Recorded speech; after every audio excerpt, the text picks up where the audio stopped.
This is how to reset the oil life percentage on a 2016 Honda Accord. Hit the info button on the steering wheel. Repeatedly hitting it until you get to vehicle settings.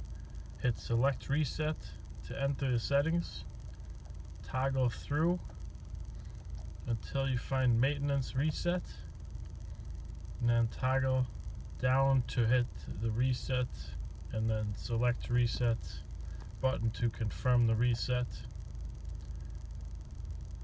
Reset completed. And then we're going to exit out and make sure it says 100%.